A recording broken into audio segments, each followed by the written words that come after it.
오늘 그 이제 주제를 제가 부탁을 받았는데요. 건강한 교회라고 하는 주제입니다. 이 주제는 우리 형제님들께서 다 분별이 있고 또 식견이 있는 부분이고, 실제로 사역해 오시면서 다 이 주제를 위해서, 건강한 교회를 위해서 애쓰고 또 수고하고 계시죠. 그래서 특별한 주제가 아니라고, 또 뭐 난해한 주제도 아니고 그런 생각이 들어집니다. 다만 우리가 이런 것들을 목표로 해오지만 실행은 쉽지 않아요. 그죠? 우리 교회가 건강하냐 돌이켜봤을 때 정말 자신있게 우리 교회는 건강한 교회다 할 만한 그런 상황들이 안 되는 것을 대부분일 것입니다. 그래서 저희 믿음의 분량 안에서 이제 주제를 준비했는데, 형제님들 들으시고 좋은 부분은 취하시고 그렇지 않은 부분 버리셔서 취사 선택하시면 좋을 것 같습니다. 자, 오늘 그 말씀의 본문 한번 보겠습니다. 말씀의 본문 제가 한번 이렇게 봉독하겠습니다. 형제님들 그냥 앞에 보시면 좋겠습니다. 사도행전 4장 11절에서 16절입니다. 그가 어떤 사람은 사도로, 어떤 사람은 선지자로, 어떤 사람은 복음 전하는 자로, 어떤 사람은 목사와 교사로 삼으셨으니 이는 성도를 온전하게 하여 봉사의 일을 하게 하며 그리스도의 몸을 세우려 하십니다. 우리가 다 하나님의 아들을 믿는 것과 아는 일에 하나가 되어 온전한 사람을 이루어 그리스도의 장성한 분량이 충만한 데까지 이르리니 이는 우리가 이제부터 어린아이가 되지 아니하여 사람의 속임수와 간사한 유혹에 빠져 온갖 교훈의 풍조에 밀려 여동하지 않게 하려 합니다. 오직 사랑 안에서 참된 것을 하여 범사에 그에게까지 자랄지라. 그는 머리니 곧 그리스도라. 그에게서 온 몸이 각 마디를 통하여 도움을 받음으로 연결되고 결합되어 각 지체의 분량대로 역사하여 그 몸을 자라게 하며 사랑 안에서 스스로 세우느니라. 에베소서 4장 11절 16절 본문의 말씀은 은사에 관한 부분을 이렇게 다루고 있는 내용입니다. 저는 11절에서 이제 사도, 선지자, 교회의 기초를 놓는 은사라고 생각되어지는데요. 선지자, 전도자, 또 목사와 교사, 이것 은사의 종류라고 분별이 됩니다. 12절에는 은사를 주신 목적, 성도를 온전하게 하여 봉사의 일을 하게 하며 그리스도의 몸을 세우려 하심이라 말씀하고 있습니다. 각인에게 그리스도에 있는 모두에게 하나님께서 은사를 주셨는데, 이 은사를 잘 활용하게 될 때 성도를 온전하게 되고 봉사의 일을 하게 되고 그리스도 몸을 세우게 될 것입니다. 특별히 교회 리더로서 역할하는 우리 장로 형제님들의 은사는 이런 부분에서도 특별하다고 생각이 되어집니다. 성도를 성숙하게 하고 또 성숙한 성도들이 교회를 섬기고 봉사하는 일을 하게 하고, 그래서 결론적으로 그리스도의 몸을 세우는 일, 이것이 우리 장로들, 인도자들의 그 목적이라 그 일이라 생각이 되어집니다. 13절은 그리스도의 장성한 분량이 충만한 데까지 이릅니다. 하나 우리 목표라 생각이 됩니다. 그리스도인 성도, 우리가 추구하는 궁극적으로 도달하고자 하는 그런 목표가 아닌가 싶어집니다. 15절 말씀과 같이 그에게까지 전할지라, 이런 부분에서 그렇게 분별이 되고요.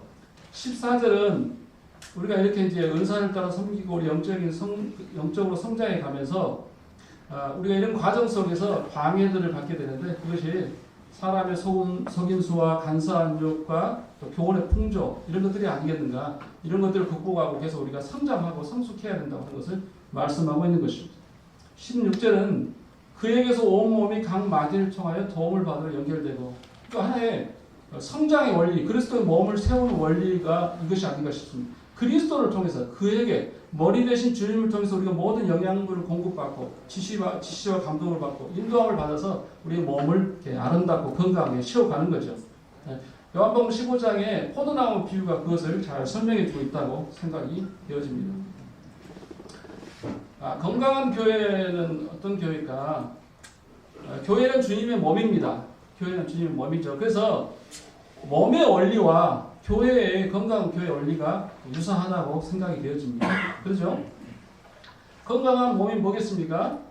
몸의 균형이 잘 맞아 에너지, 면역, 수면, 소화, 근육, 마음이 조화롭게 기능하는 상태.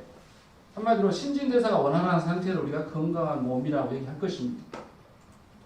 음식을 잘 섭취하고 섭취한 음식을 잘 소화하고 또 배변이 잘 원활하게 되는 이런 기능들이 원활한 것.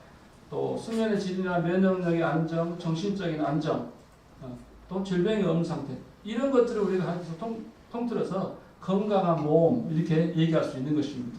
그렇죠? 예. 그럼 건강한 교회는 어떤 것일까? 그 원리를 우리가 추출하면 건강한 교회는 이렇다고 분별이 됩니다.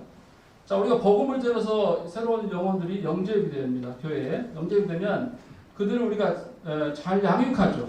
여러 가지 방법을 통해서 그들을 양육합니다. 그러면 그 양육을 받은 성도들이 일정한 수준에 이르게 되면 이제 교회에서 봉사와 섬긴 이런 일들을 하게 되겠죠. 그리고 이런 일들을 말미암아 또 새로운 영혼들이 더해지면서 재생산이 이루어지는 것입니다. 그래서 이런 그 선순환이 원활하게 이루어지는 교회, 이렇게 잘 작동되는 교회가 건강한 교회가 아닐까 이렇게 제가 분별이 됩니다. 우리 몸에는 이런 그 질병이 있습니다. 자가 면역 질환이라고 하는 질병이 있습니다. 그래서 어떤 거냐면, 자, 우리 몸은 각 사람 모든 몸에는 이 면역 체계라고 하는 것이 있습니다. 예후의 적, 세균이나 바이러스가 들어오면 그것에 대항해서 그것을 쳐부수는, 물질을 내는 이런 면역 체계가 있는데, 어떤 이유에서인지 이 면역 체계가 제대로 작동을 안 해서 면역 체계가 있는 것은 우리 몸을 보호하라고 있는데 이것이 잘못 작동해가지고 오히려 자기 몸을 공격하는 거예요.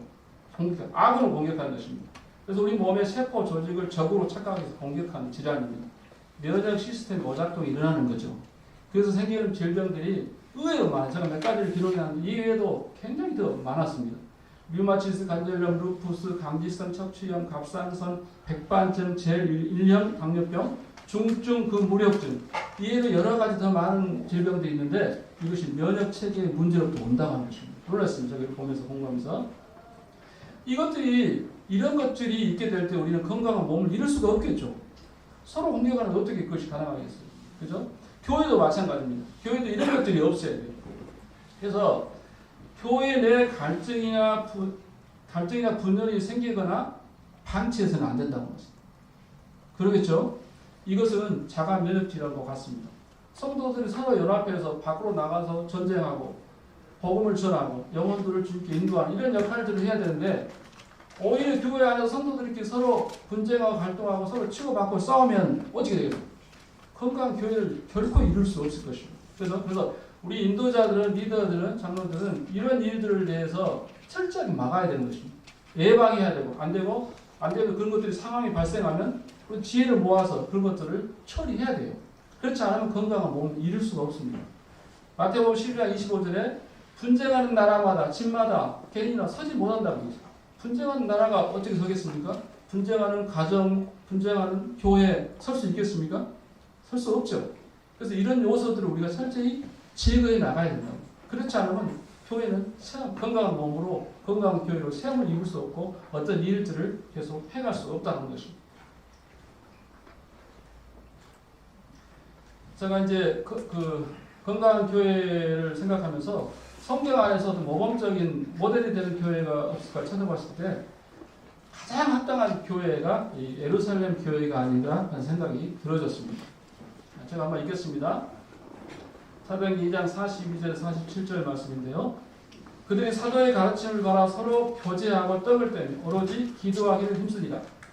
사람마다 두려워하는데 사도들로 말미암아 기사와 표적이 많이 나타나니 믿는 사람이 다 함께 있어 모든 물건을 서로 통용하고 또 재산과 소유를 팔아 각 사람의 필요를 따라 나눠지며 날마다 마음을 같이하여 성전에 모이기를 힘쓰고 집에서 떡을 떼며 기쁨과 순전한 마음으로 음식을 먹고 하나님을 찬미하며 또 온 백성에게 칭송을 받으며 주께서 구원받은 사람을 날마다 더하게 하신다.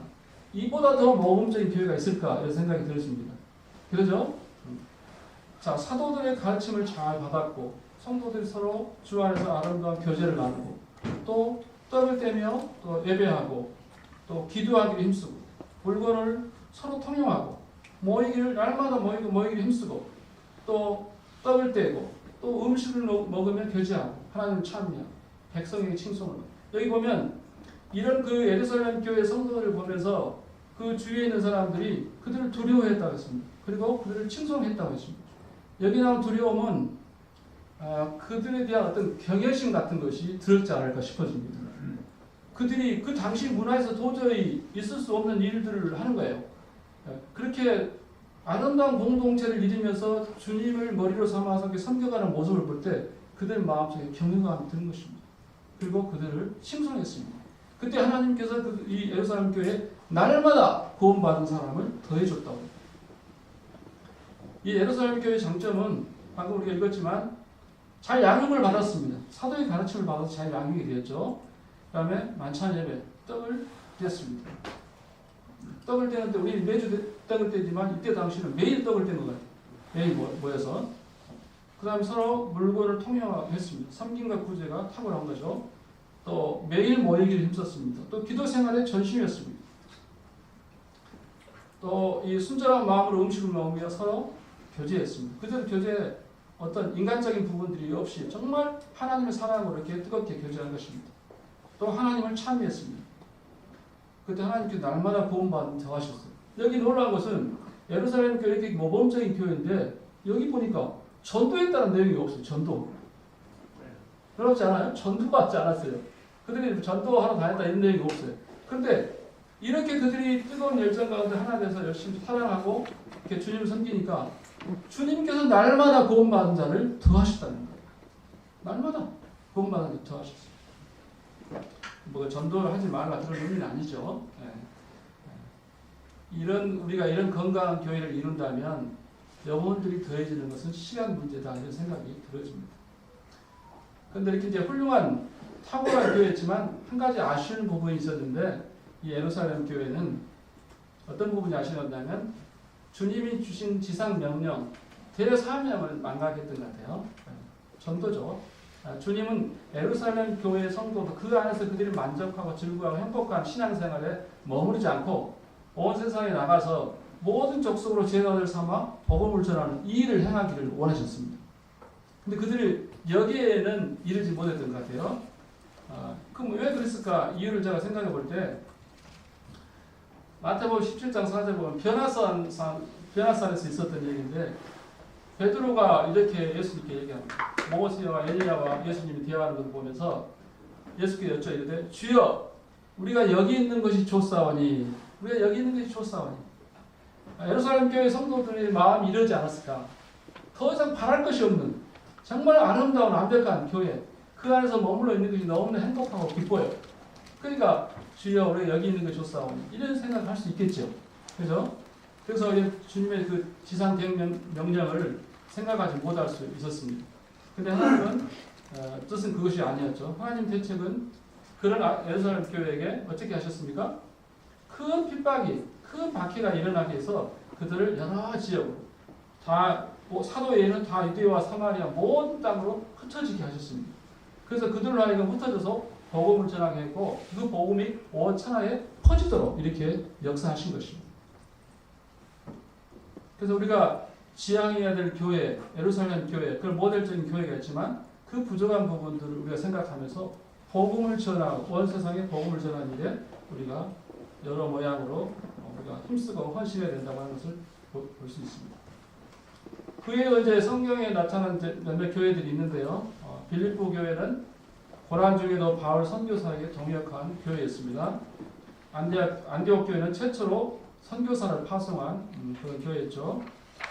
데살로니가 교회는 짧은 역사에도 믿음의 역사, 사랑의 수고, 소망의 있는가 풍성한 교회에서 주위에 있는 마케도냐, 아가야 교회의 본이 된 그런 교회였습니다. 특히나 헤라 막동 교회의 비전이 이것입니다.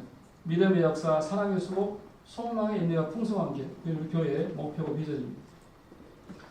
서머나 교회는 계시록이 나온 서머나 교회는 환난 가운데 충성된 교회였습니다.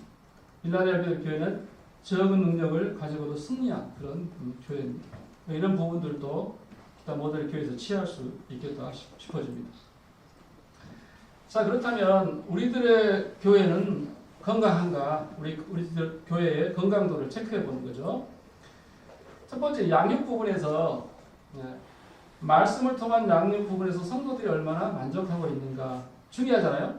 예루살렘 교회가 사도의 가르침을 받고 이렇게 잘 성장했는데 우리들의 강단 말씀은 어떤가 좀 살펴볼 필요가 있다고 생각이 듭니다.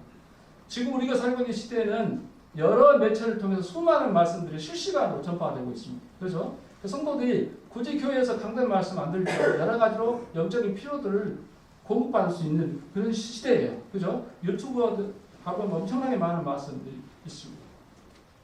우리 교회에서도 GNTV에서 계속 말씀이 선포돼요. 또 챗GPT 여러 가지 정보를 통해서 우리는 여러 가지 다양한 정보들을 우리가 필요한 영적인 필요들을 계속 공급받을 수 있어요. 그죠? 그러니까 굉장히 수준과 이것이 높아졌다는 거예요.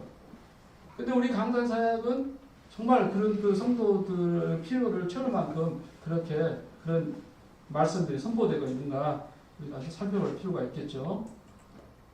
두 번째는 예배입니다. 예배인데 제가 이제 한민족 선교에서 활동하는데 거기에 이제 탈북 목사들을 가끔씩 만납니다. 근데 그분들 보면은 정말 존경스러운 부분이 많아요. 정말 주님 사랑해요. 주님 사랑하고 어떤 목사는 이 예배를 얼마나 강조하는지 예배에 자기 모든 것을 건다고 그렇게 막 예배를 준비해요. 물론 그들이 드린 예배는 설교입니다. 설교를 말씀을 전파하고 성도들이 그 설교를 듣고 감동을 받고 하나님께 헌신하는 이런 거죠. 그래서 예배에 대해서 굉장히 강조를 중요시 여기는데 제가 그들을 보면서 굉장히 마음이 아쉬워요. 저들이 만찬 예배를 알았으면 너무 좋겠는데 만찬 예배 이걸 알았으면 정말 예배가 무엇인지 그들이 알 텐데 이런 마음이 많이 들었습니다. 그런데 우리는 이 소중한 만찬 예배를 우리가 갖고 있는데 실제로 지역교회의 우리 예배의 그 질이랄까요? 어떤가 이런 부분을 냉정하게 살펴볼 필요가 있을 것 같습니다. 너무나 형식적인 예배가 아닌가 소수의 정해진 형제들이 매주 비슷한 내용으로 감사에 참여해요. 그래서 어떤 예배를 통해서 물론 감동받으러 예배 참여하는 거 아니지만 감동도 회복의 역사도 잘 이루어지지 않는다는 것입니다. 그러니까 예배를 보려면 우리 그 교회의 영적인 성숙도 어떤 건강도 이런 것들이 어느 정도 측정이 되는 것입니다. 동의하시죠? 네. 제가 어떤 큰 교회를 방문했는데 성도들이 몇백 명 모이는데 주일 만찬 예배 참여하는 그 숫자가 정말 몇 명 안 됐어요. 그리고 만찬 예배 끝나버렸어요. 그래서 너무 제가 충격받았어요. 야, 이렇게 많은 형제들이 있는데 어떻게 감사를 몇 명 드리고 그냥 만찬 예배 끝나버리는 거예요. 충격받았습니다. 우리 그 예배에 대해서 깊은 성찰이 필요하다 이런 마음이 들었습니다. 자, 기도도 마찬가지입니다. 우리 개인적인 기도 생활뿐만 아니라 교회의 공적 기도 생활. 우리 기도 집회가 그 열기가 어떤가? 네? 아마 모르긴 해도 가장 인기 없는 집회가 기도 집회가 아닐까 싶어집니다. 그래서 옛날에 기도 집회를 별도로 했는데 요즘은 하도 참여를 안 하니까 그냥 수요 집회에 끼워서 기도 집회를 하기도 합니다. 그죠? 근데 기도 없이 어떻게 우리 그리스도의 신앙의 삶이 이루어지겠습니까? 기도 없이 어떻게 교회가 건강해질 수 있겠습니까? 그죠? 기도 없이 어떻게 교회가 부흥할 수 있겠습니까? 불가능한 거죠. 저는 개인적으로 그런 생각을 해봐요. 우리 모임이 만약에 새벽 기도를 했다면, 옛날부터 쭉 해왔다면 엄청난 부흥을 이뤘을 것이다. 이런 생각을 해봐요. 새벽 기도를 우리 교회가 받아들여서 계속했다면 엄청난 부흥이 있었을 것이다. 이런 생각. 기도가 너무 빈약한 것이죠. 우리들이 교제, 우리의 교제가 얼마나 진실하고 또 정말 코인원이야 우리 삶을 나누는 그런 교제가 되고 있는가? 그냥 만나서 인사하고 집회 끝나면 손살같이 가버리는 냉랭한 그런 교제가 아닌가 생각이 되어집니다. 우리 집회에 대해서도 잘 이제 돌아볼 필요가 있고요. 섬김에 있어서도 성도 간의 섬김도 있을 테고 또 타 지역 교회를 섬기는 부분도 있을 테고 또 선교사를 또 섬기는 부분도 있을 테고 또 더 나아가서 우리 모임 잘 안 되는 부분인데 지역 교회를 섬기는 이 섬김도 필요합니다. 그래서 저는 하나 있으면서 이런 부분을 좀 생각을 많이 했어요. 좀 지역 교회를 그 지역에 있는 사회를 섬길 기회를 찾으려고 노력했어요. 그런데 장애가 뭐냐면 우리의 섬김을 원치 않아. 왜 그러겠어요? 우리의 정체에 대해서 그들이 의심을 해. 그러니까 우리가 뭘 좀 섬겨보려고 해도 그 사람들이 딱 방어막을 치는 것입니다. 그래서 이런 부분이 아쉬웠는데 아무튼 기회가 되는 대로 우리는 여러 모양으로 섬겨야 돼요. 기회를 잘 찾아야 됩니다. 그래서 우리 해남은 코로나 때는 수고하는 분들, 군청 공무원들 또 뭐 길거리에서 뭐 하는 분들 그런 분들도 좀 섬겨보기도 하고 또 읍에 있는 고아원도 좀 지원하기도 하고 또 마을 해관에 있는 노인들을 찾아다니면서 섬기기도 하고 여러 가지 방법을 시도해봤는데 뭐 결과는 시원치 않았지만 이런 것도 필요하다는 거 우리가 그 지역 교회에서. 그래서 이 광주 남부도 이 지역에 여러 가지 섬길 기회들을 찾으시면 주님이 그런 기회를 주시리라고 생각이 되어집니다. 구원, 예루살렘 교회에 주님께서 날마다 구원받는 자를 더하셨습니다. 이 전도에 대한 열매는 교회의 건강과 깊은 관련이 있습니다. 교회가 건강하면요, 영혼들이 계속 더해지게 있습니다. 근데 건강하지 않으면 영혼들이 더해지잖아요. 자, 저희들 교회에 학생회가 있습니다. 그 학생들이 생각해요. 전도에 대해서 얘기하면 학생들이 뭘 생각하겠어요? 내가 내 친구를 이 교회에 데려오면은 이 친구가 어떤 반응을 보일까? 여기에 잘 흡수돼서 정착을 할까? 아니면 그 마음에 실망하고 실패 이런 생각을 하겠어요, 안 하겠어요? 학생들은 합니다. 자신이 없으면 안 데리고 와요. 이 아이가 우리 교회에 와서 이 분위기에 와, 너희 교회 정말 좋은 곳이다. 계속 가보고 싶. 이런 반응이 나올지 아니면 아니 안 갈 거야. 계산이 되는 거예요. 아이들은 안 데려옵니다. 절대 안 데려와요. 그럼 성인들은 마찬가지, 우리 형제 자매님들 마찬가지입니다. 지금 이런 분위기에서 누구를 전도해서 교회에 데려오면 그들이 어떤 반응을 보일지 뻔히 아니까 안 데리고 오는 거예요. 교회가 건강하지 않으면 영혼들이 더해질 수 없어요. 여자들이 그런다 하잖아요. 배가 차가운 배는 잉태가 안 된대요. 배가 차면, 아랫배가 차면. 아랫배가 따뜻하면 잉태가 된다고 합니다. 그죠? 따뜻한 곳에, 사랑이 넘치는 곳에 여러분들이 더해지는 거지, 차가운, 땡땡한 이런 분위기에서는 여러분들이 더해질 수 없는 것이죠. 우리가 뭘 중요시 여겨야 되는지 생각해 볼 수 있는 거죠. 그러면 어떻게 시작할 것인가? 첫 번째는 건강한 리더십이 필수다 이렇게 생각이 되어집니다. 건강한 리더십. 열정을 가지고 또 비전을 제시하고 본을 보일 수 있는 헌신의 리더, 장로들이 필요하겠죠. 종의 리더십이 필요합니다. 예수님의 본을 따라서 온유하고 겸손한 마음으로 성도를 섬기는 거죠. 그렇죠? 우리 형제님이 다 그렇게 하고 계시다 믿습니다. 또 복수의 리더십. 저는 이제 이것을 실질적인 복수 리더십이라고 말씀드리고 싶습니다. 우리가 형태는 복수 리더십을 취하고 있지만 내용 면에서 그렇지 않을 수 있어요. 1인 목회를 할 수 있습니다. 근데 왜 하나님께서 성경에, 신약 성경에 복수의 장로들에 의한 목회를 말씀하고 있습니다. 그것이 훨씬 유익하기 때문에 그렇습니다. 안정되고 유익하니까 복수 목회를 얘기하는 것입니다. 우리 이거 잘 정착되도록 해야 돼. 그래서 세울 때 신중해야 되고, 세웠으면 함께 동일한 위치에서 함께 동역해야 되는 거예요. 세울 때 불안정한 사람을 세워놓으니까 믿음이 안 가. 그러니까 그냥 자기의 보조자라고 생각할 수 있어요. 그러면 복수 목회가 아니죠. 그래서 1인 목회에 의한 보조하는 역할이죠. 그렇게 해서 우리가 갖고 있는 소중한 진리를 잘 실천할 수 없게 되고 건강한 리더십, 건강한 교회를 세우는 데도 어려움이 있다는 것입니다. 그 다음에 이제 지속적 성장을 위한 준비된 리더십 이양 이것도 필요합니다. 그것은 우리가 멀게 보고 해야 될 것인데, 자, 우리가 지금 다 각자 지역교회에서 장로 일을 하지 않습니까? 근데 우리가 계속 장로 일을 한다고 보장이 없잖아요. 갑자기 몸이 아파서 그만둘 수도 있고, 어떤 사고로 그만둘 수도 있고, 상황이 변화무쌍할 수 있잖아요. 그런데 우리가 사람은 사라져도 교회는 계속 지속돼야 되잖아요.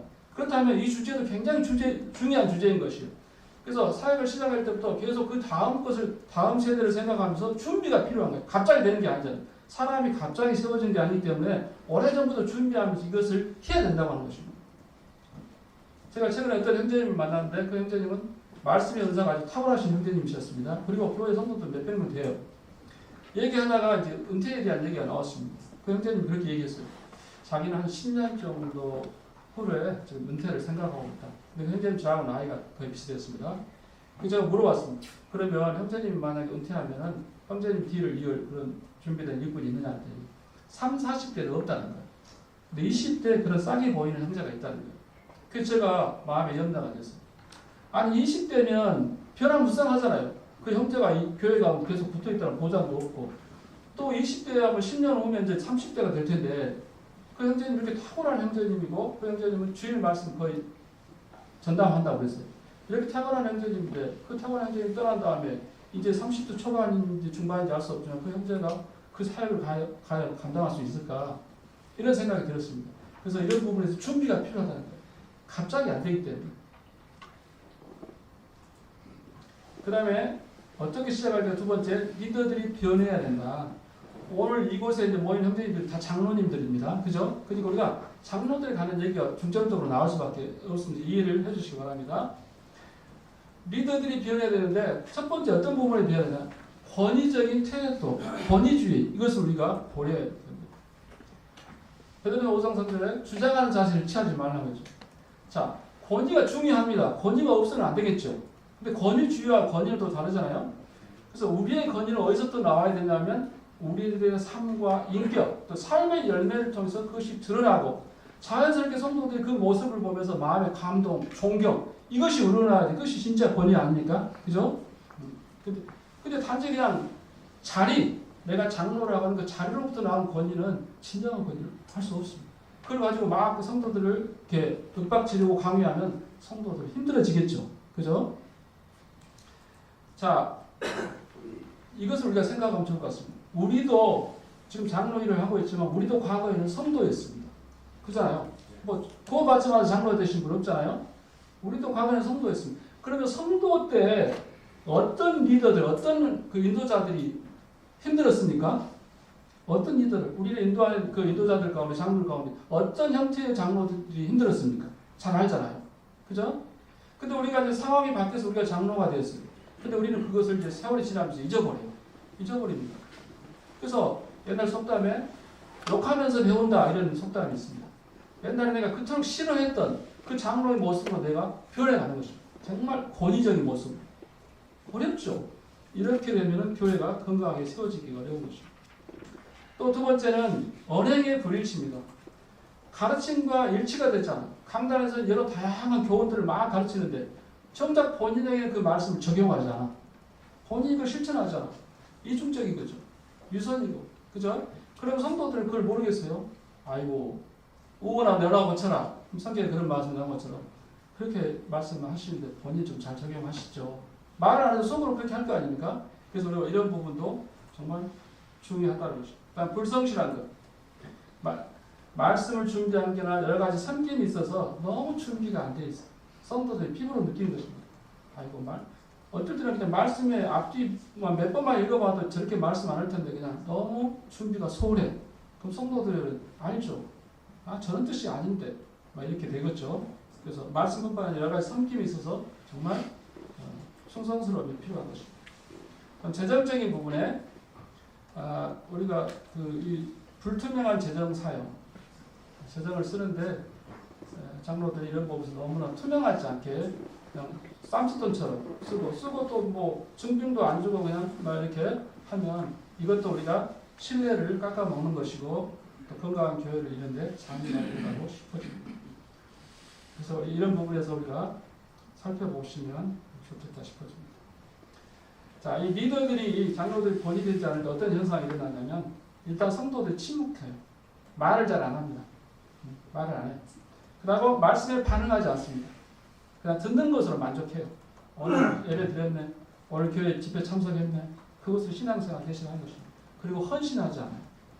헌신하지 않습니다. 물질이나 시간이나 몸을 들여서 하는 것들 하지 않습니다. 그리고 다른 생각을 하기 시작해요. 다른 생각이 뭐겠어요? 교회를 떠날 수는 없고 교회는 나오긴 하는데 이제 세속적인 삶을 추구합니다. 돈 버는 거, 출세하고 뭐 이 세상에서 뭔가 부를 이루는 것 여기에 몰두하게 됩니다.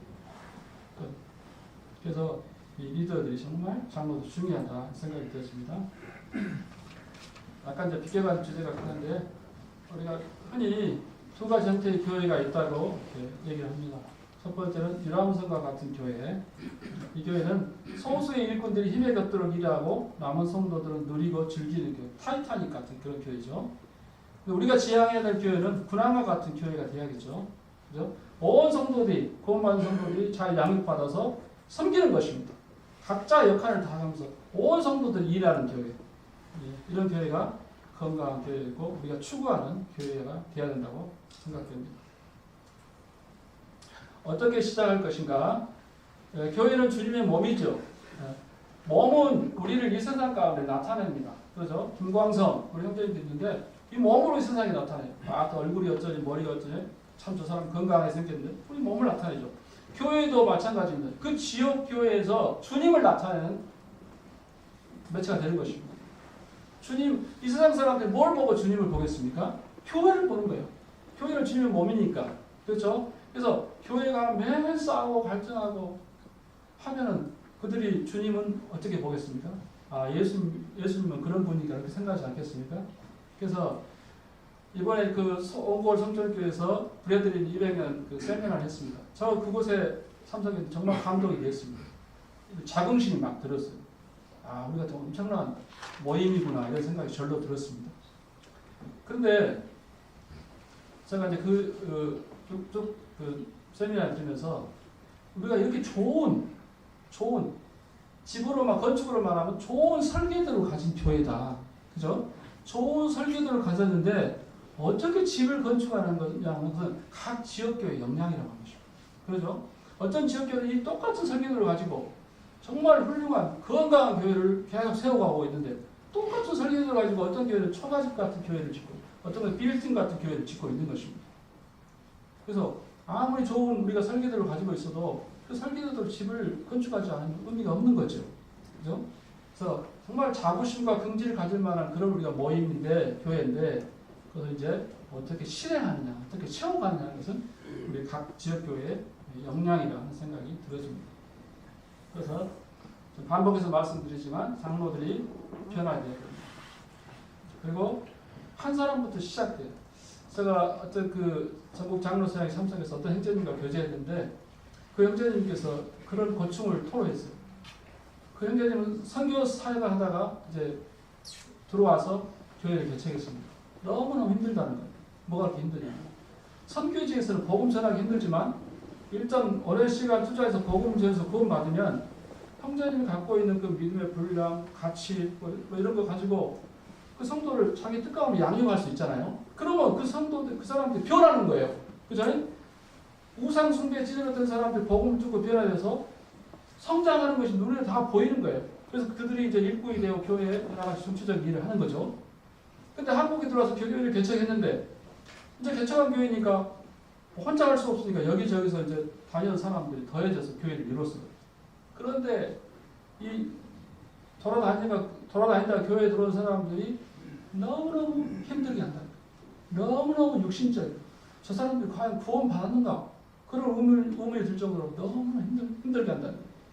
자기 어떤 청년을 전도해서 구원 받았는데 너무너무 상태가 좋아서 이 청년을 잘 양육해서 일꾼으로 세워야겠다. 그렇게 해서 막 양육을 했는데 형제들이 모여서 회의하고 이런 것을 보면서 그 청년이 실족을 해버립니다. 실족을 해버렸어요. 이런 데서 내가 신앙생활을 할 것에 대해서 낙심을 해버립니다. 그래서 더 이상 그 신앙을 발전이 없이 모임을 떠났다는 게 제가 기억을 잘 못하겠습니다. 그렇게 돼버리고 얼마나 상심이 되겠습니까? 방해는 하지 말아야죠. 그죠? 뭐 신앙 경력이 오래됐는데 교회에 들어와서 동요하겠다고 와가지고 오히려 해방하는 것입니다. 해방해. 그럼에도 불구하고 우리가 이것을 포기할 수는 없잖아요. 우리에게 하나님이 맡겨진 소명이고 사명이기 때문에 건강한 교회를 세우기 위해서 우리 나름대로 또 시작해야 돼요. 그래서 한 사람부터 붙들고 차근차근 시작해야 된다고 보십니다. 함께 도와야 된다. 자, 우리 모임이 한 모임이잖아요. 전국이. 그래서 좋은 장점을 가지고 있어요. 각각 독립되어 있는 것. 모임이기 때문에 서로 도울 수 있는 이런 부분이 있다고 생각이 됩니다. 그래서 같은 형제 자매이기 때문에 교회 간 협력 사역이 필요하다 이렇게 생각됩니다. 제가 이번 서대문을 다녀왔는데 말씀 교제 가운데 그런 교제를 했습니다. 자, 시골 교회의 어려움을 제가 말씀드리면서 시골 교회가 과거에는 멋자리였다. 멋자리. 그래서 멋자리에서 이렇게 뭐들이 커서 이렇게 도시 교회로 나갔다. 그런 일들을 계속 했는데 지금은 시골 교회가 멋자리가 황폐화되었다. 그럼 어찌 하겠느냐? 도시 교회들이 도와야 되지 않겠느냐? 그런 말씀을 드렸습니다. 그래서 이제 그랬더니 교회들과 장로들 교제하는 가운데 본인들도 그런 생각을 갖고 있다는 거예요. 연약한 교회를 도와야겠다는 생각을 갖고 있다는 거예요. 어떤 계획을 갖고 있냐 했더니 시골 교회에서 어떤 집회를 하고 싶은데 성도 집회나 복음 집회를 하고 싶은데 여력이 안 돼서 못하는 교회가 있으면 그 재정적인 부분을 돕고 싶다 그렇게 얘기를 하시더라고요. 그래서 제가 그러면 내려가면은 알아봐서 혹시 그런 교회가 있으면 제가 소개를 하겠다 그렇게 해달라고 얘기했거든요. 그래서 이제 저는 그런 제안을 했습니다. 그렇게 물질적으로 돕는 부분도 있겠지만 서대문 같은 경우는 젊은 청년들이 많잖아요. 많으니까 여름 같은데 시골 교회 와서 자비랑 해서 주일학교나 학생회나 이런 복음을 중점적으로 전하고 주일학교를 세워주는 이런 역할도 했으면 좋겠다 이렇게 제안을 했는데 그것은 모르겠습니다. 아무튼 우리가 한 연합된 브레드린 형제 자매들로서 함께 협력하고 도와야 되는 이런 사역이 필요하다는 것입니다. 이제 우리 교회들도 호남 지역도 은퇴하신 분들이 한두 분 이렇게 계속 일어나고 있습니다. 앞으로 계속 일어나겠죠. 그러면 이 은퇴하시는 형제님들의 그 은사를 활용하는 그런 부분도 잘 고려해 보면 좋을 것 같아요. 그죠? 재정적으로 교회에서 돕는다고 하니까 그런 도움을 받아서 형제님들이 그 지역교회 아무 어려움 끼치지 않고 가서 우리 은사를 통해서 지역교회를 세우는 데 도움을 줄 수 있잖아요. 이런 부분을 생각이 됩니다. 자, 마지막 말씀입니다. 예레미야 10장 21절에 같이 한번 읽겠습니다. 시작. 목자들은 어리석어 여호와를 찾지 아니함으로 형통하지 못하며 그 모든 양들은 흩어졌다. 우리가 이런 일련의 일들을 함에 있어서 우리에게 정말 중요한 게 있는 한 가지가 있는데 그것은 패배주의를 극복하는 것입니다. 안 돼. 뭘 어떻게 시작해야 될지도 모르겠어. 도대체 답이 안 보여. 뭘 어떻게 해야 될지 모르겠어. 패배주의죠. 그잖아요. 네, 그런데 여기 예레미야 선지자들은 목자들은 어리석어 여호와를 찾지 않냐. 여호와를 찾게 될 때 하나님 우리 교회를 도와주세요. 뭔가 돌파구를 좀 주십시오. 간절히 기도하면서 하나님 엎드리면 주님께서 여러 가지 방법을 통해서 그 길들을 보여주시리라 생각이 되어집니다. 마지막으로 이것은 제가 유튜브를 보다가 존 메가더 목사가 건강한 교회에 대해서 설교하는 것들을 제가 좀 뽑아봤습니다. 참고하시라고 이제 가져온 것입니다. 이거는 복음의 순수성을 제일 1조건으로 얘기했고요. 다음은 성경적인 교리가 중요하다. 세 번째는 거룩과 사랑의 공동체 문화가 필요하다. 그 다음에 영과 진리 예배. 이들의 예배는 물론 설교를 듣는 것입니다. 우리가 좀 다르죠. 영과 진리 예배. 제자 훈련, 은사 훈련. 그 다음에 기도와 성령 의존. 성경적 권징과 건강한 리더십. 선교적 열정, 사회적 책임. 재정의 청지기지. 재정의 투명 공개 감사. 믿음의 검증. 이 10가지를 건강한 교회 조건으로 세우는 것을 제가 설교를 듣고 참고하시라고 따왔습니다. 네, 감사합니다. 제가 시간 안에 하려고 말을 너무 빠르게 해서 혹시 좀 듣는데 불편하지 않습니까? 믿음의 수준 안에서 제가 준비한 것입니다. 치사 선택하시면 좋겠습니다. 감사합니다.